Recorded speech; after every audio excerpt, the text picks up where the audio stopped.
New generation of workforce. It's quite even interesting to even read out that statement, say new generation of workforce. Actually, if you come to look at it, in every workforce, there was always a new generation of individuals contributing to the workforce. It's interesting, as I was reading this particular question, that says that current society is slightly different from the past. Most younger generation hold a few roles and still able to juggle their time well. What do employers think? It is quite difficult to kind of look at the crystal ball and say that, hey, this is what employers are thinking about. And with that also said, we probably also need to realize that a good number of our employers may not be from the same generation that we are in. They could be probably a yester generation, and where they have a certain mind frame in terms of how the work should be, what kind of hours the employers need to be working in a particular organization.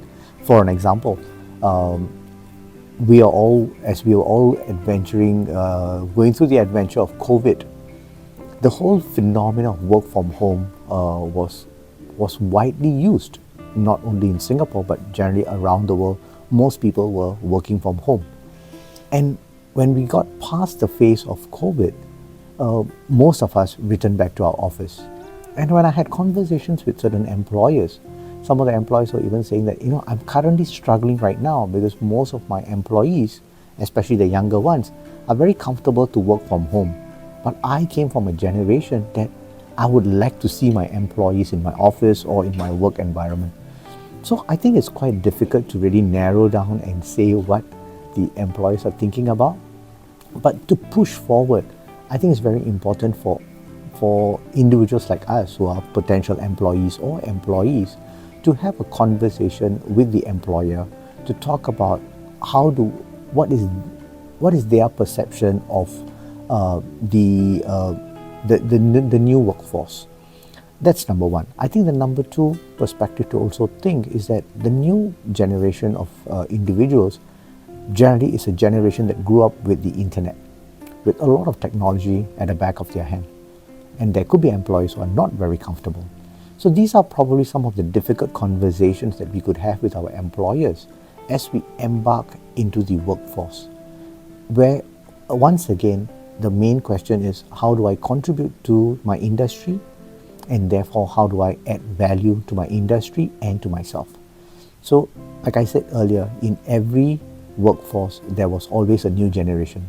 It's always finding that balance and having that open conversation with the employer or the potential employers. As we briefly discussed about new generation of workforce, I'm pretty sure some of us might be even asking this question at the back of our head. So, Ben, what's the difference between career coaching and career counselling? And most of us will probably, when we Google it and we try to read it, there's a high possibility we might be wondering, hey, it sounds so similar. So there's a high possibility that we might get very confused. So I'm probably going to share from the place of a practitioner who has not only practiced career coaching but also practiced career counseling. So let's talk about career coaching first. Just imagine how a sports coach functions. He or she already have the players or the athletes. They're already good at a certain level and they're bringing them to the next level. So they're kind of correcting some of the mistakes or some of the errors that the athlete could be very familiar with. So a career coach will probably function from a very similar perspective. Will probably talk to an individual. So which is the role that you want to go into in the particular industry, and therefore let's work on your resume and let's work on your interview skills. So this is something that most career coaches function. But let's talk about career counselors.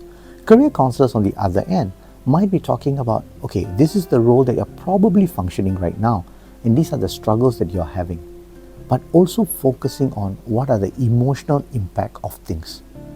Or even individuals who say that, for an example, I do have individuals who have walked into NIE Wellness Center and briefly tell me that, Ben, I've graduated with a degree in accountancy, but I don't want to be an accountant. So it is kind of a case for career counseling where I start talking about what even motivated them to do a degree in accountancy, and now they have achieved this, where do they plan to go? And we start talking about a lot of the emotional barriers.